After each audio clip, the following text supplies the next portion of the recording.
여호와의 말씀이 또 내게 임하여 이르시되 인자야 너는 막대기 하나를 가졌다가 그 위에 유다와 그 짝 이스라엘 자손이라 쓰고 또 다른 막대기 하나를 가지고 그 이외에 에브라임의 막대기 곧 요셉과 그 짝 이스라엘 온 족속이라 쓰고 그 막대기들을 서로 합하여 하나가 되게 하라. 내 손에서 둘이 하나가 되리라. 내 민족이 내게 말하여 이르기를 이것이 무슨 뜻인지 우리에게 말하지 아니하겠느냐 하거든. 너는 곧 이르기를 주 여호와께서 이같이 말씀하시기를 내가 에브라임의 손에 있는 바 요셉과 그 짝 이스라엘 지파들의 막대기를 가져다가 유다의 막대기에 붙여서 한 막대기가 되게 한즉 네 손에서 하나가 되리라 하셨다 하고 여기까지 한번 보겠습니다. 유다와 이스라엘이 원래 하나였죠. 원래 이스라엘 지파는 이스라엘 12지파는 하나 민족이잖아요. 한 민족이죠. 그 하나의 민족을 주님께서 솔로몬 사후에 찢어버립니다. 그래서 이제 이스라엘 왕국이 두 개로 분열되죠. 그 두 개로 분열된 지금 이스라엘 민족을 두고 그 두 개의 민족이 다시 하나로 합해질 것을 말씀하고 있는 겁니다.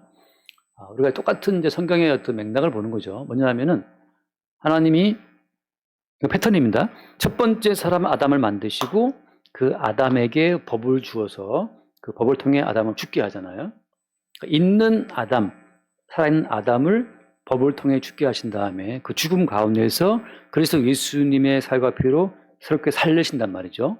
있는 것을 죽게 하고 죽음 가운데 새로운 존재로 끄집어내시는 이 패턴이 반복되는 거예요. 똑같이 오늘 이스라엘 민족은 원래 12개의 지파가 있었는데 멀쩡한 그 한 민족을 쪼개요 주님이. 어떻게? 두 개로 쪼갠단 말이죠. 북이스라엘 10개 지파와 남유다 지파로 쪼개낸단 말이죠. 그 두 개 됐던 걸 다시 또 어때요? 하나로 되게 한다고 하는 거죠. 그러니까 있던 것을 죽음으로, 죽음 속에서 새로운 생명으로 이렇게 하시는 그 주님의 언약의 어떤 흐름이 똑같이 이스라엘 민족, 한 민족을 쪼개서 두 개로 다시 또 어때? 그것을 하나로 이 패턴이 이어진다고 하는 거죠. 마찬가지입니다. 주님께서는 있다는 우리를 반드시 죽음 속에 집어넣었다가 다시 그 죽음 속에서 다시금 부활 생명으로 살려내시는 일을 반복하시는 거예요. 이건 무슨 말인가 하면 그러니까 어떤 성도도 나 이제 예수 믿어. 거듭났어. 나 새로운 생명이 있어. 나 이제 내가 말씀 지키고 기도해서 계속 이 그리스도 예수의 어떤 생명의 성도됨을 내가 지켜나갈 거야. 이게 아니라는 거죠. 왜냐하면 주님은 반드시 있는 것을 또 죽음 속에 집어넣었다가 새롭게 또 끄집어내시는 거예요. 이 반복적인 패턴 자체를 창조 세계의 적용 어떻게 되겠어요? 창조 세계 하면은 창조도 마찬가지지만 저녁이 되고 아침이 되니 첫날이다 하신 말씀처럼 계속 우리 가운데에는 저녁이 되고 밤이 되어서 우리는 잠들어 버려요. 새로운 날이 올라오는 것처럼 끝없이 저녁이 되고 아침이 되는 이 반복으로 우리 인생이 지나가는 겁니다. 다시 말해서 항상 나의 깨끗한 상태, 정결한 상태, 거룩한 상태를 항상 유지해 갈 수 있는 인간은 없어요. 주께서 우리를 구원하신 목적은 그게 아닙니다. 반복하는 말씀이지만 주께서 우리를 구원하신 이후에 육체 가운데 살게 하시는 것은 뭐 때문이에요?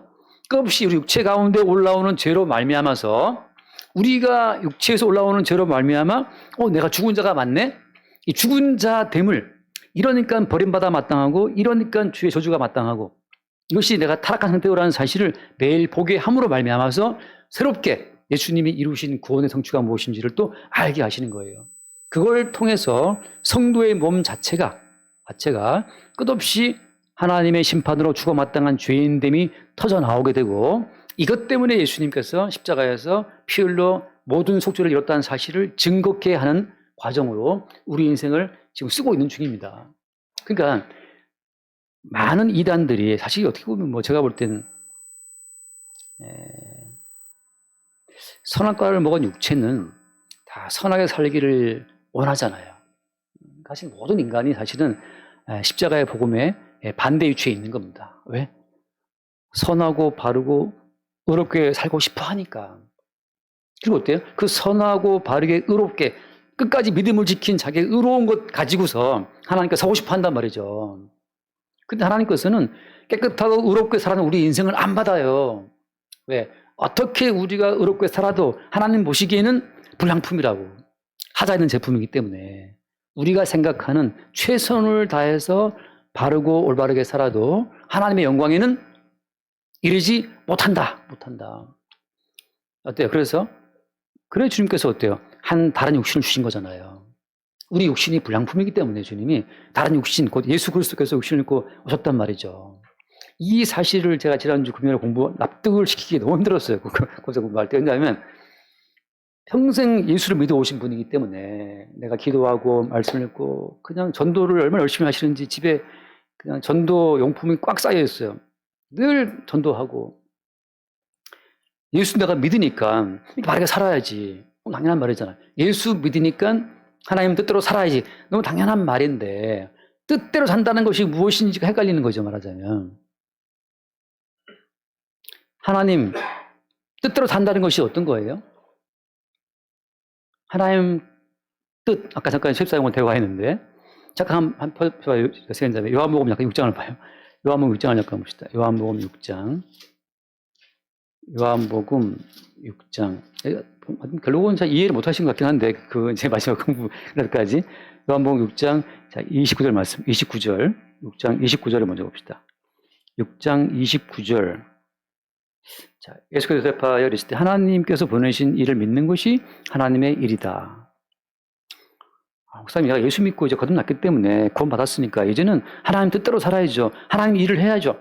그 속에 전도 열심히 하고 지금까지 3,000명가 전도했대요. 계속 이제 택시 탈 때마다 그 선물 주고 전도해서. 제가 그래도 뭘 전했습니까? 했더니 하나님 믿으라고 했다. 그래서 하나님 믿으라고 하는 건 전도가 아닙니다. 그게 또 한번 놀랬던 거죠. 하나님 왜 전도가 아니냐? 하나님 믿으라 해버리면 하나님에 대한 이미지가 다 다르기 때문에 하나님 믿으라는 말은 다 좋게 받아들여요. 나만 믿지. 뭐라 해야 됩니까? 정확히 예수를 믿어야 된다. 어떤 예수냐? 십자가에 죽은 예수를 믿어라 해 전도다. 십자가에 죽임당하신 예수를 전부할 때 왜 죽었는데? 당신 죄 때문에 죽었다. 그 사람의 죄가 나와줘야 된다. 그 사람의 죄로 말미암아 죽은 예수를 증거하게 되면 반드시 반응이 나오는데 내가 무슨 죄를 지었다고 반항하는 자가 나오게 되고 절대 십자가에 죽임당하신 예수를 믿는 믿음은 사람들이 인위적으로 믿을 수가 없는 어떤 그 타이틀이기 때문에 못 믿는다. 그 사람의 죄인됨을 인정하지 않는 한 십자가에 죽은 예수를 믿을 수 없기 때문에.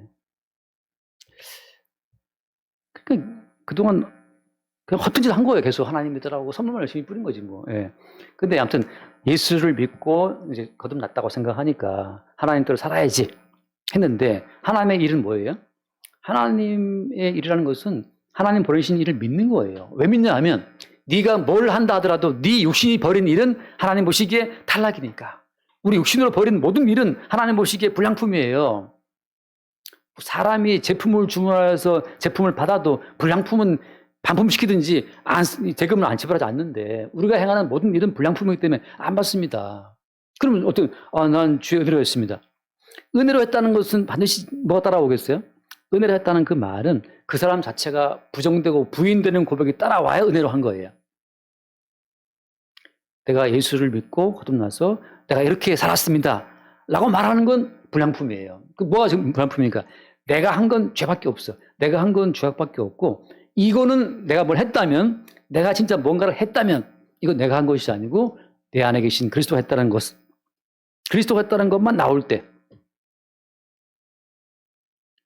그래서 어때? 하나님의 일이라는 것은 믿는 것이다. 그분의 일을. 네 육신에서 하는, 네 몸뚱아리 하는 모든 일은 불량품이니까 그거 믿을 거 없어. 네 육신으로 안 되기 때문에 주님이 다른 육신을 보내신 거야. 로마서 8장 잠깐 눌러봅시다. 로마서 8장 3절 말씀. 3, 4절 봅시다. 로마서 8장 3절, 4절. 자, 3절을 한번 같이 볼게요. 천천히. 8장 3절. 율법이 육신으로 말미암아 연약하여 할 수 없는 그것을 하나님은 하시나니 곧 죄로 말미암아 자기의 아들을 죄 있는 육신의 모양으로 보내어 육신의 죄를 정하사. 자, 우리 육신으로는 연약해서 할 수 없어요. 율법의 요구를 이룰 수가 없는 거죠. 율법의 모든 요구가 약한 우리 육신 때문에 이루어지지 않기 때문에 어때요? 하나님은 자기 아들을 뭐로 보냈어요? 죄에 있는 육신의 모양으로 보내서 그 아들의 육신 가운데 죄를 다 정해서 4절 말씀 욕심을 따르지 않고 그 영을 따라 행하는 우리에게 율법의 요구가 이루어지게 하려 하십니다. 이게 무슨 말인가 하면 우리 욕심을 따르지 않는 거예요. 우리 욕심은 연약해서 아버지 뜻을 다 이룰 수 없기 때문에. 그래서 우리 육신에 대한 모든 신뢰를 거두고 뭘 따라가는 거예요? 그 영을 따라. 그 영은 누구를 증거하는 겁니까? 그 영은 육신을 입고 오신 예수를 증거하는 거니까. 그래서 우리 육신 말고 하나님이 보내신 그 새로운 육신을 다 따라갈 수 있도록 누가 성령께서 우리를 인도한다는 거죠. 아버지가 보내신 그 새로운 육신, 예수의 육신을 통해서 뭐가 이루어지는 거예요? 율법이 다 이루어졌고 우리는 그걸 믿는 믿음 안에서 자연히 그 아들의 육신이 이루신 율법의 모든 요구, 성취를 우리는 받아서 누리는 거죠. 그러니까 이제 예컨대 권사 같은 경우에는 목사님 육신을 안 따라간다는 거는 우리가 죄 안 짓고 나쁜 생각 안 하고 그거 아닙니까? 그거 아니에요. 아무리 우리가 죄를 안 짓고 착한 마음 먹고 말씀을 지킨다 하더라도 우리가 지키는 모든 말씀은 불법이에요. 왜? 우리가 지키는 모든 말씀으로는 말씀의 요구를 이룰 수 없기 때문에 우리 육신은 어떤 말씀을 지켜도 하나님 보시기에 예컨대 11조 했다. 11조에 더 중요한 것이 뭡니까? 11조에 더 중요한 가치는 의와 인과 신이거든요. 돈은 드릴 수 있지만 그 돈에 함께 따라와야 될 의와 인과 신은 우리가 드릴 수 없어요. 왜? 들어도 우리가 때로 아깝거든요. 들은 다음에 또 어때요? 잘 쓰이나 안 쓰이나? 왜 그 쓰이지? 하고 또 왜 반말한단 말이에요. 그런 인식이 있으니까. 그러니까 하나님께서 원하시는 대로 기록된 문자와 문자 에면에 숨어있는 모든 취지를 그대로 다 순종하시는 분은 예수님밖에 없다는 거죠. 그러니까 나나 권사님이나 우리 모두가 마찬가지예요. 우리는 어떤 말씀을 지켜도 하나님께서 우리가 보실 때는 우리가 지킨 말씀을 인정해야 하네요. 안 한다는 게 중요한 겁니다. 지금. 심지어 뭐까지? 주 예수를 믿으라. 그럼 뭐라고 했습니까? 그건 어디로 했잖아요. 너네 집이. 근데 그 주 예수를 믿는 것조차 우리가 하는 건 불법이에요. 야, 참 그렇기 때문에 어때요? 믿음이 은혜인 겁니다.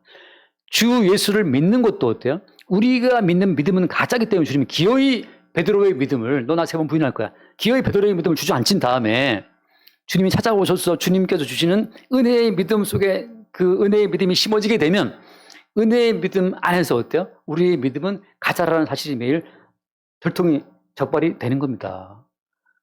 이 모든 말씀 가운데 이 모든 말씀은 누가 이루었다고요?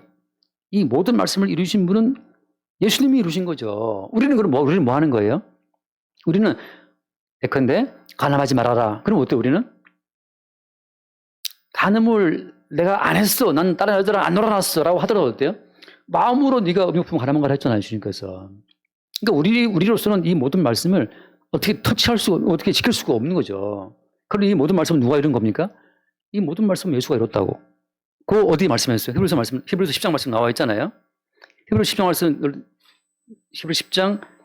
10장 9절 말씀. 아니 9절이 아니 몇 절이죠? 7절. 히브리서 10장 7절. 히브리서 10장 7절. 이에 내가 말하기를 하나님이여 보시옵소서 두루마리 책에 나를 가르쳐 기록된 것 같이 하나님의 뜻을 행하러 왔나이다. 자, 책에 기록된 그 모든 말씀을 주께서 행하러 왔다라고 하신 그 예수님이 십자가에 못 박혀 죽으실 때 마지막 끝에 하신 말씀이 뭐예요? 가장 실현간 끝에 하신 말씀이 다 이루었다. 다 완수했다. 다 끝냈다는 거잖아요, 주님이. 숙제 다 끝내고 아이가 다 끝냈다라는 것처럼 주님께서 이 모든 말씀을 다 이루시고 하신 말씀이 다 이루었다. 우리는 어떻게 이 말씀을 지킵니까? 우리가 지키는 모든 말씀은 무엇을 지켜도 하나님 보시기에 부실해. 뭔가 부족해. 빠져 있어요. 우리가 지키는 모든 말씀은 그래서 하나님 보시기에 다 불법이에요. 그럼 무엇이냐? 우리가 할 일은 뭐예요? 우리가 할 일은 그 권사님처럼 목사님 내가 이렇게 말씀 지키고 화도 안 내고 또 이제 불쌍한 사람 많이 도와줬더라고요. 많이 도와주고 헌금도 많이 하고 그럼 기뻐하지 않겠습니까? 아니요. 권사님 뭘 해도 하나님 기뻐하지 않습니다. 어떻게 되는 겁니까? 하나님 말씀 봐요. 고린도후서 1장 20절 말씀. 다 아는 말씀이지만 고린도후서 1장 20절. 하나님의 약속은 그리스도 안에서 예가 되니 그런즉 그로 말미암아 우리가 아멘하여 하나님께 영광을 돌리게 되느니라. 우리가 영광 돌리는 건 뭐냐 하면 내가 말씀을 잘 지켜서 영광 돌리는 것이 아니고 하나님의 모든 약속을 다 이루시고 예하시고 성취하신 그 그리스도로 말미암아 우리는 그리스도가 다 이루었습니다. 아멘. 그리스도의 성취에 우리가 아멘 할 때 어때요? 그게 영광 돌리는 거예요. 너의 그 되도 않는 실력으로 까불지 말고 하나님의 뜻대로 100% 완벽하게 이루어내신 그리스도께 아멘. 하나님, 제가 하는 건 다 부실한데 그리스도는 완벽하게 이루었습니다. 그리스도께 아멘 할 때 그게 하나님께 뭐가 되는 거예요? 영광이 된다는 거죠. 그러니까 지금 개별적으로 성도들한테 이거 하시고 저거 하시고 우리 주님 따라가시고 잘 믿고 하는 그 모든 말은 하나님께 영광을 가리는 거예요. 니들이 못했기 때문에, 심지어 밥만 먹고 성경만 들이팠던 바리새인 대제사장 서기관들이 다 실패했기 때문에 하나님의 아들 예수가 육신을 입고 와셔서 예수님이 모든 말씀을 다 성취했단 말이죠. 하물며 오늘날 우리가 회사 다녀야 되지, 돈 벌어야 되지, 걱정 의심해야지, 살림해야 되지, 얼마나 바빠요. 우리가 드라마도 봐야 되지, 탄핵 TV도 봐야 되지, 뉴스도 봐야 되고 할 게 너무 많은데 무슨 우리가 말씀을 지킵니까? 일주일에 2번씩 금식해 가면서, 일주일에 2번씩 금식해 가면서 말씀만 지키고 성경만 외웠던 그 바리새인들도 하나님 보시기에 다 불량품이야, 부실이야. 그래서 내가 내 아들 예수를 보내고 예수가 모든 말씀을 다 이루었다. 니들은 그냥 예수가 다 이루었다는 사실에 좀 아멘하고 좀 겸손함이 좀 있어. 죄인들만 인정하고 있으란 말이죠. 그것이 뭐예요? 하나님께 영광이 된단 말이죠. 그러니까 교회에서 집사님들 우리가 바르게 순종합시다, 잘합시다. 그 모든 말은 제가 볼 때 미혹하는 말이에요. 그럼 예수님이 왜 왔어, 이 땅에? 십자가에 왜 달아났어? 목사를 포함해서 장로, 집사, 우리 모두가 다 하나님 보시기에 이 모든 말씀 준행에 실패했기 때문에 그 아들 예수가 십자가에 달려 죽으신 거잖아요. 그럼 우리 모두는 다 매 시간마다, 예배 때마다 우리는 불량품, 우리는 못하기 때문에 그 아들 예수가 십자가에 죽었다. 우리 예수님께 아멘 합시다. 그거밖에 없어요. 그때 우리는 자유를 얻죠. 아, 우리가 어차피 안 되는 거였구나. 그 안 되는 걸 알 때 이 모든 일을 이루신 예수님께 우리가 아멘 할 수 있어요. 한 번 더 말씀하세요. 로마서 16장. 로마서를 끝내면서 바울이 한 말인데, 로마서 16장 끝에 26절, 27절 봅시다. 로마서 16장 26, 27 같이 볼까요? 이제는 나타나신 바 되었으며 영원하신 하나님의 명을 따라 선지자들의 글로 말미암아 모든 민족이 믿어 순종하게 하시려고 알게 하신 바 그 신비의 계시를 따라 된 것이니, 자, 이 복음으로 너희를 능히 견고하게 하실 지혜로우신 하나님께, 그다음 뭐라고 되어 있습니까? 예수 그리스도로 말미암아 영광이 세상 무궁하도록 있을지어다 하면, 자, 이 복음으로 능히 너희를 견고하게 하실 지혜로우신 하나님인데 그분께 영광은 어떻게 돌릴 수 있어요? 우리가 예수 그리스도로 말미암아. 왜냐하면 우리로 말미암아 영광 돌릴 수 있는 방법은 있다 없다? 없어요. 왜? 우리는 부실하니까. 우리로 말미암아. 정추라 목사 참 경건한 사람이야. 그 사람은 하나님 영광 될 것 같아. 천만의 말씀. 우리나라에 무슨 유명한 목사님 있어. 아, 그 목사님은 영광 될 것 같아. 영광 안 됩니다. 아, 세계적으로 유명한 어떤 부흥사 목사님 영광 되겠지. 영광 안 돼요. 오직 영광은 어떻게 되는 거예요? 예수 그리스도로 말미암아 영광. 하나님께 영광은 예수 그리스도로 말미암아서만 영광이 돌아가는 거죠. 우리는 다 부실하다는 거예요. 우리의 행위를 촉구해봐야 아무 소용이 없어요. 그러니까 여러분 똑바로 안 하면 여러분이 똑바로 안 하면 마침내 하나님의 구원에 이를 수 없습니다. 이건 협박하는 말입니다. 그럼 퍼지란 말입니까?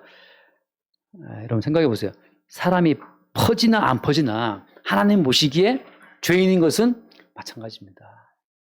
한 잔 또 한 잔을 마셔도 취하기는 마찬가지라는 노래처럼 우리가 경건하게 살았던 바리새인이나 몸 팔았던 창녀나 하나님 보시기엔 차별이 있어요, 없어요? 차별이 없어요. 이게 참 놀랍지 않습니까? 교회에 매일 나와서 예배했던 집사님이나 1년에 한 번 나올까 말까한 정말 흔히 말하는 잡사나 하나님 보시기에는 차별이 없죠. 차별은 단지 교회에서는 차별이 있지. 교회에서는 인정해 주죠. 열심히 나왔으니까. 헌금 많이 했으니까. 교회에서는 인정해 주지만 하나님 보시기에는 열심히 교회 나온 집사나 아예 안 나온 사람이나 하나님 보시기에는 홍수로 싹 썰어버려야 될 그냥 육체, 인간이라는 거죠. 제가 가장보다도 그냥 늘 좋아하는 말씀이 아주 통쾌한 말씀 하나 봅시다. 로마서 3장 말씀. 지금 이거 두 개의 민족 나눠준 걸 한 번 더 하다 보니까 3장 22절 말씀. 3장 22절. 3장 22절 곧 예수 그리스도를 믿음으로 말미암아 모든 믿는 자에게 미치는 하나님의 의인이 뭐가 없어요? 차별이 없다. 자, 이 놀라운 말을 뒤로 말하는 뭐냐면은 예수를 믿는 믿음으로 말미암아 주어지는 그 하나님의 의가 차별 없잖아요. 이거 바꿔 말한다면 모든 인간은 하나님 보시기에 차별 없이 죄인입니다. 차별 없이 악인이에요. 이 사실을 모르면 우리가 자꾸 스스로의 행위에 어떤 가치와 의미를 두고 나 이렇게 믿으니까 나는 좀 괜찮겠지. 나 이렇게 복음을 아니까 괜찮겠지. 아까 말한 복음주의처럼 우리 복음 아잖아. 우리는 복음주의 교파야. 우리는 좀 달라. 차별화돼 있어. 우리는 복음주의인데 쟤들은 복음주의가 아니야. 그럼 모든 복음주의든 복음주의 아니든 간에 하나님 보시기에는 차별이 없어요. 복음주의는 그게 무슨 의미가 있어요. 로잔 대회에 모이든 로잔 대회에 모이지 않든 그게 아무 의미가 없다고. 어떤 분들은 로잔 대회 보고 막 눈물을 흘렸대요. 눈물을 왜 흘렸냐. 이렇게 우리가 모였구나. 이렇게 우리가 다 이게 복음을 함께 모였구나. 하나님 보시기에는 차별 없이 멸망의 대상일 뿐이죠. 그래서 오늘 말씀에 지금 에스겔을 통해서 막대기 원래는 하나의 민족이었는데 지금 쪼갰어요. 주님께서. 왜 쪼개신 겁니까? 지금 제가 자치 않겠습니다. 그냥 이스라엘 민족이 왜 나눴냐 하면 솔로몬 왕이 뭐였습니까? 솔로몬 왕이 우상 숭배를 했어요. 솔로몬의 우상 숭배를 말미암아 하나님께서 여로보암이라는 그 걸출한 어떤 하나의 장관한테 10개 지파를 떼주게 해서 이제 떼준 거예요. 그래서 10개 지파를 여로보암이 가져갑니다. 그게 북이스라엘이에요. 북쪽 이스라엘 10개 지파. 남쪽 유다 지파하고 붙어있는 베냐민 지파 두 개만 나눠지고 2대 20으로 나눠진 거죠. 그게 지금 쪼개버렸어요. 자, 오늘 말씀이 근데 어떻게 했습니까? 오늘 말씀에 근데 오늘 말씀 돌아와서 17절 말씀, 17절. 본문 17절 말씀 봅시다. 그 막대기들을 서로 합하여 하나가 되게 하라. 네 손에서 둘이 하나가 되리라. 자, 막대기들을 다시 합하가 하나 되는데 누구 손에서? 선지자 손. 선지자는 누구예요? 선지자는 인자죠, 인자. 대언의 영을 말하는 사람. 바꿔 말하면 그리스도 예수를 보여주는 그림자란 말이죠. 하지만 그리스도 예수 안에서 뭐가 되는 거예요? 하나 된다고 하는 거죠. 자, 중요한 것은 하나였던 이스라엘 민족을 쪼갠 다음에 다시 누구 안에서 하나가 된다? 그리스도 예수 안에서 하나 된다는 것을 보여주고 있는 겁니다. 자, 모든 것은 아담이라는 존재가 있다가 그 죽어요. 그 다음에 어떻게 해요? 그리스도 예수 안에서 살아난다는 것처럼 이제는 죽었으니까 죽고 그러니까 분열됐기 때문에 인간에게는 아무런 소망이 없음을 보여주는 겁니다. 죽은 자가 무슨 소망이 있어요. 근데 어때? 그리스도 예수 안에서 살아나는 것처럼 이제 그래서 예수 안에서 하나가 되는 것을 보여주고 있는 거예요. 자, 그 다음 말씀 19절 봅시다. 19절. 너는 곧 이르기를 주여 것에 같이 말씀하시기를 내가 에브라임의 손에 있는 바 요셉과 그 짝 이스라엘 지파들의 막대기를 하다가 자, 뭐라 되어 있죠? 그 다음에 유다의 막대기에 붙여서 한 막대기가 되게 한즉 그랬죠. 네. 자, 에브라임은 북이스라엘 대표하는 지파입니다. 10개 지파의 우두머리가 에브라임 지파예요. 남쪽 지파는 어때요? 유다가 대표 지파고. 그러니까 지금 북이스라엘 10개 지파의 우두머리는 에브라임이고 남유다가 있는데 그 에브라임 손에 있는 그 이스라엘 지파를 어떻게 했다? 유다에게 뭐 한다? 붙인다고 하는 거죠. 유다의 막대기에 붙여서 하나 되게 하는 거예요. 그러니까 어디로 통일되는 거예요? 유다라고 있죠. 유다로. 그래서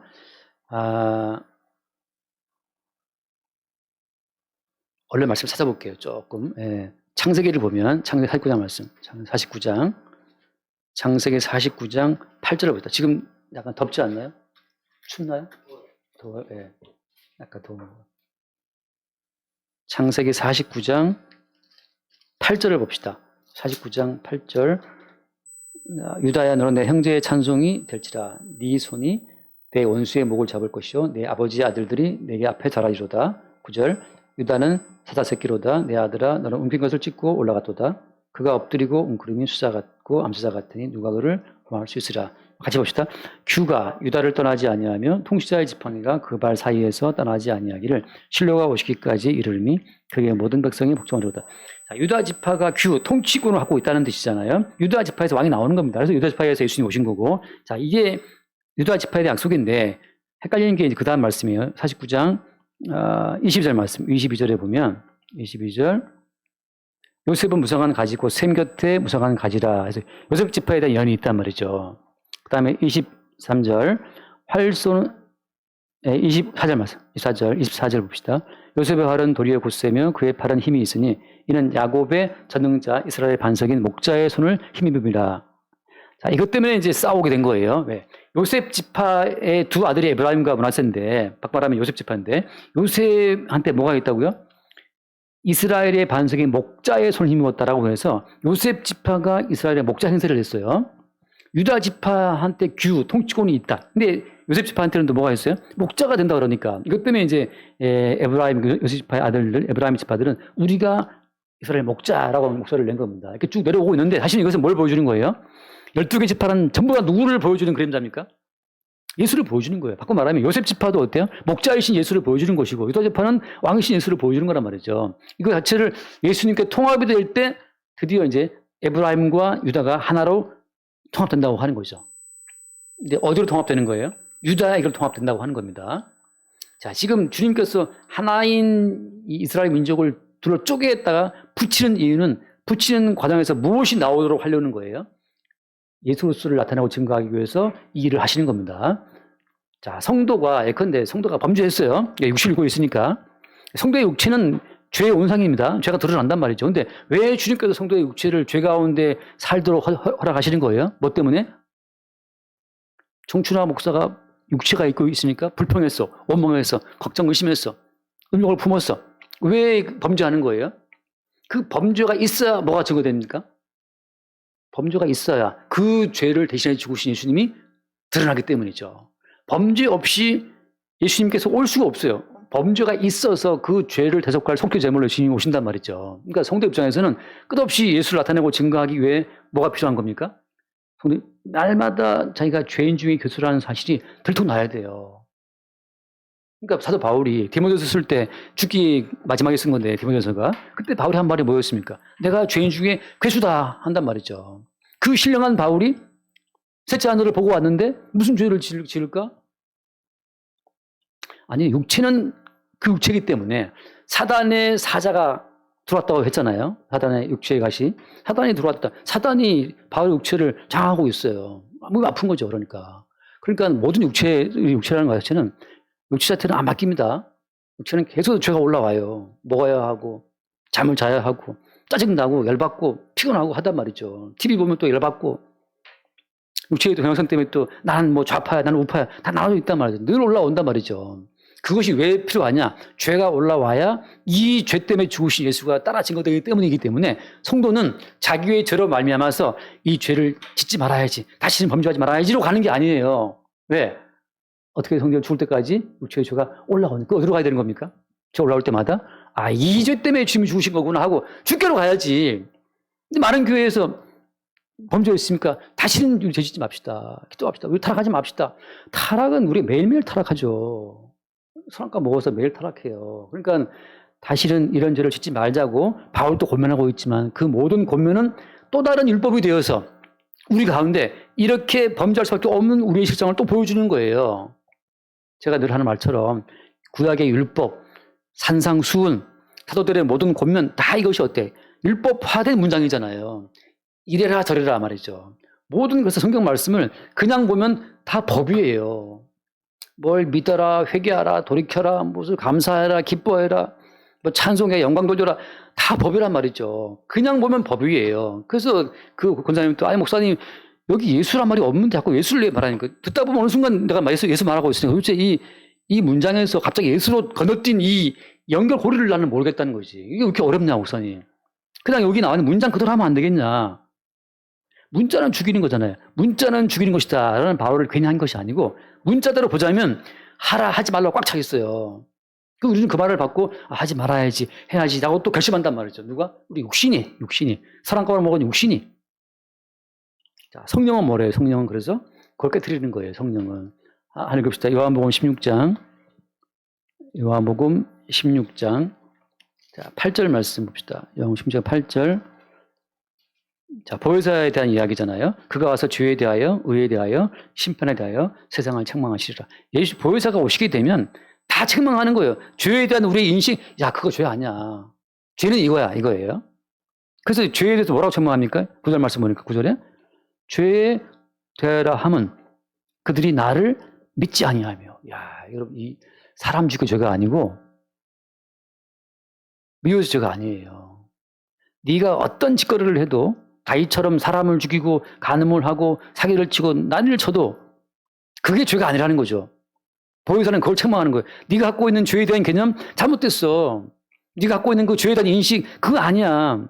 네가 갖고 있는 죄에 대한 정의 그거 아니야.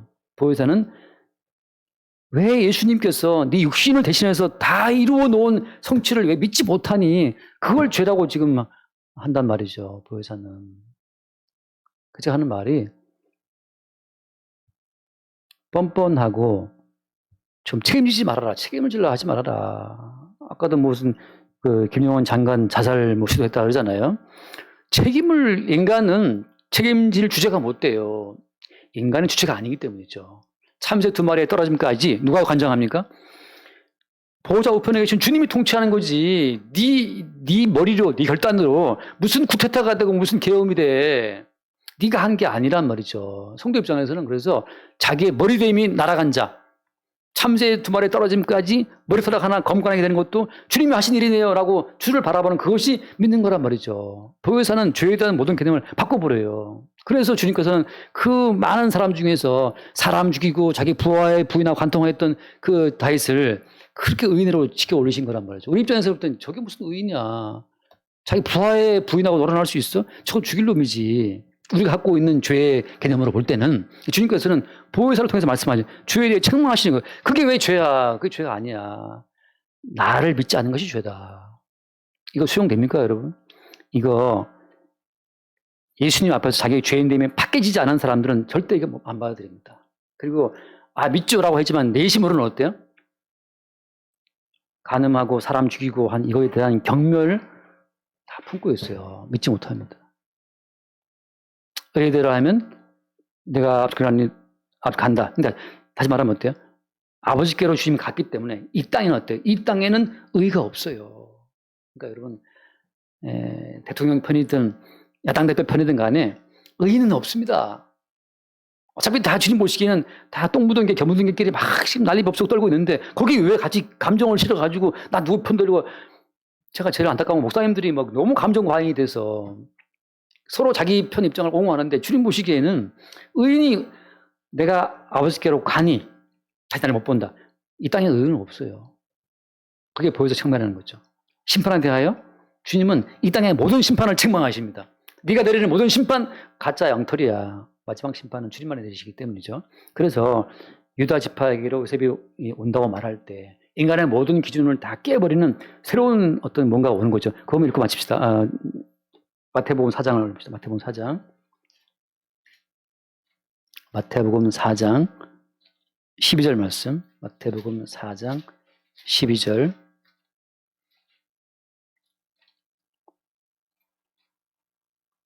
예수께서 들으시고 갈릴리로 물러가셨다가 같이 봐요. 13절 말씀. 나사렛을 떠나 스불론과 납달레 지경 해변에 있는 가버나움에 가서 사시니.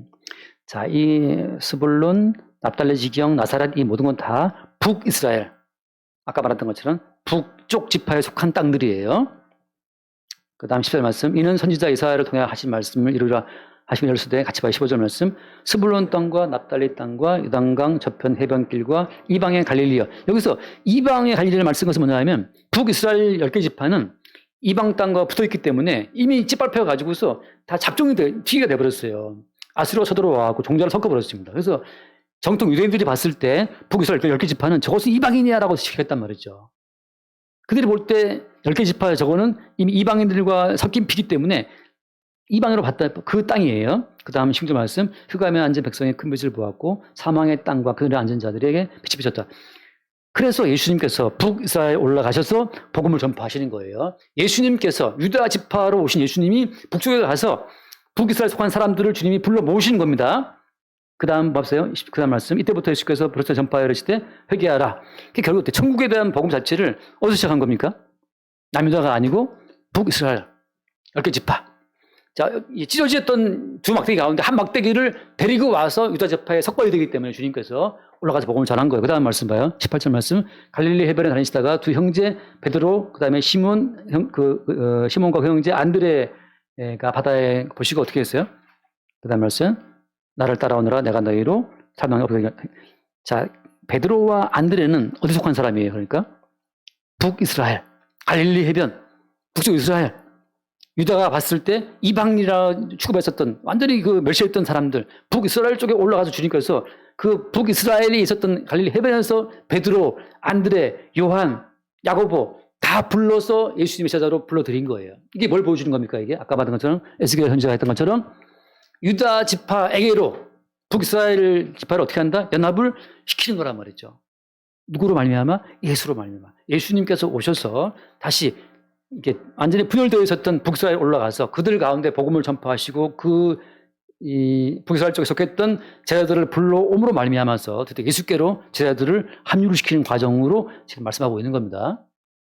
하나 더 볼게요. 요한복음 말씀. 요한복음 4장 말씀 보면 요한복음 4장 12절. 요한복음 4장 12절. 자, 이 수가성 여인 똑같이 북이스라엘의 수도가 사마리아였겠으니까 그 사마리아에 있는 그 수가라는 동네에 여자한테 가신 거잖아요. 그러니까 똑같이 지금 북이스라엘 쪽에 있는 여자한테로 주님이 가신 겁니다. 그래서 그 여자랑 대화하는 내용이잖아요. 4장 몇 절 보죠? 20절 말씀, 20절.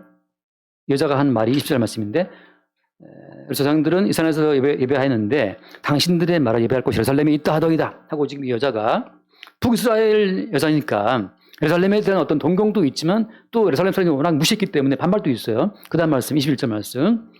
예수께서 이르시되 여자야 내 말을 믿으라. 이 산에서도 말고 예루살렘에서도 말고 너희가 아버지께 예배할 때가 이른다. 자, 이게 참 중요한 것이 연합이라고 하는 것은 공간적인 연합이 아니에요. 북이스라엘이 남유다와 다시 들러붙을 때는 지역적인 연합이 아니고 공간적인 예루살렘이 아니고 그 다음 22절 말씀. 너희는 알지 못하는 것을 예배하고 우리는 아는 것을 예배하니 같이 봅시다. 이는 구원이 유대인에게서 남이라. 이 유대인이 누구예요? 유대인이 예수님이란 말이죠. 예수님으로 말미암아 지었던 이스라엘이 다시 연합이 되면서 예수 그리스도 안에서 어때요? 새로운 예배 공간이, 새로운 예배 차원이 생성이 된다고 하는 거죠. 그래서 그 다음 말씀, 23절 말씀. 아버지께 참되게 예배하는 자들은 영과 진리로 예배할 때가 온다. 자, 이게 여러분 너무 놀라운 게 여자는 지금 공간적으로 사마리아에서 예배할까, 세겜에서 예배할까, 예루살렘 예배할까, 뭐 장로교로 갈까요, 감리교로 갈까요, 오순절로 갈까요, 뭐 그런 여러 가지 교파부터 해서 다양한 공간적인 이념을 지금 다 깨버리고 뭐라고 말씀했어요? 영과 진리로 바꿔 말하면 성령 안에서 진리의 말씀이 솟구쳐 올라오는 그 현장이 그게 예배하는 장소란 말이죠. 집에 있든 예배당에 있든 간에 성령과 진리의 말씀이 나타나는 그 순간 예배가 이루어지게 되고 마지막 예배가 이루어졌다는 그 증거는 뭐냐 하면 아까 봤던 말처럼 그리스도께 아멘함으로 뭐 한다 했어요? 아멘함으로 영광 돌린다 하잖아요. 그죠? 그리스도께 아멘이 나오는 그 현장이 그 예배 현장이라고 하는 거예요. 바꿔 말하면 말씀을 쫙 듣고 나서 이제 앞으로 내가 이렇게 잘 살아야겠구나. 말씀을 쫙 들었는데 이제부터 내가 이렇게 순종해야 되겠네. 더 말씀을 따라가야 되겠네.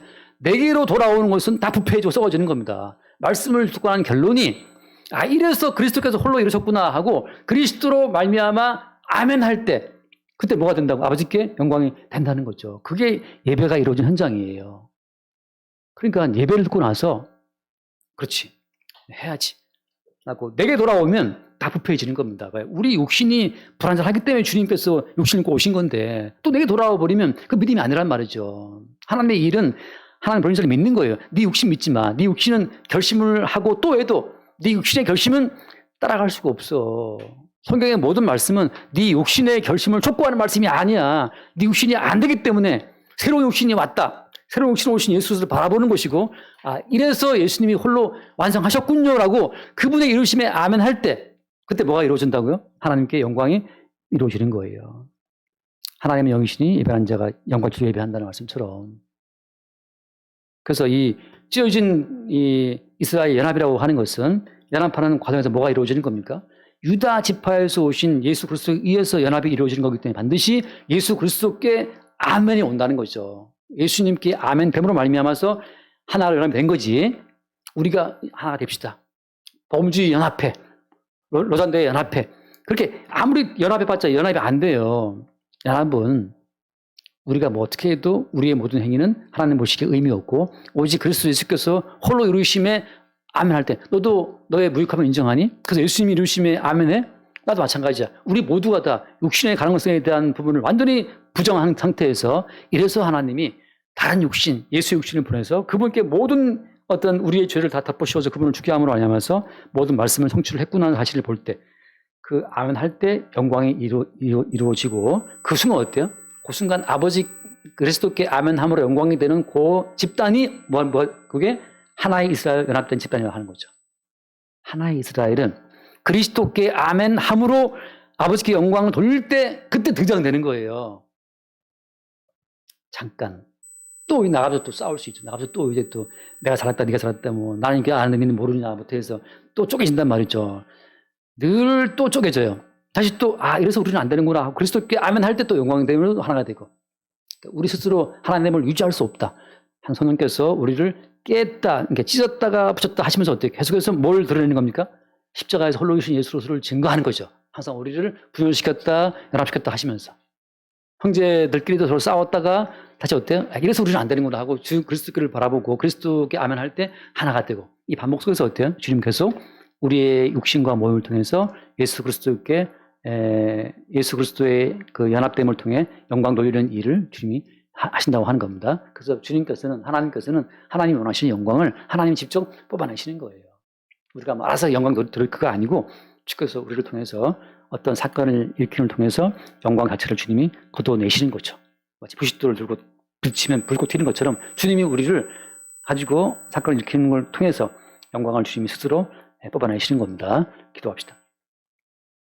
주님, 기왕 있던 이스라엘 12개 지파를 또 쪼개서 분열시킨 이후에 다시 그 12개 지파를, 2개의 찢어진 지파를 연합시키는 과정에서 새롭게 그리스도 예수께서 행하신 그 일들을 이방의 갈릴리를 순례하시면서 자기 백성을 불러내시는 예수님의 활동을 통해 다시금 하나님을 보이심을 감사합니다. 날마다 우리의 모든 삶이 그리스도 예수의 활동의 결과물로 아버지가 영광 돌릴 수 있도록 축복하여 주옵소서. 우리 주 예수님을 기도드립니다. 아멘.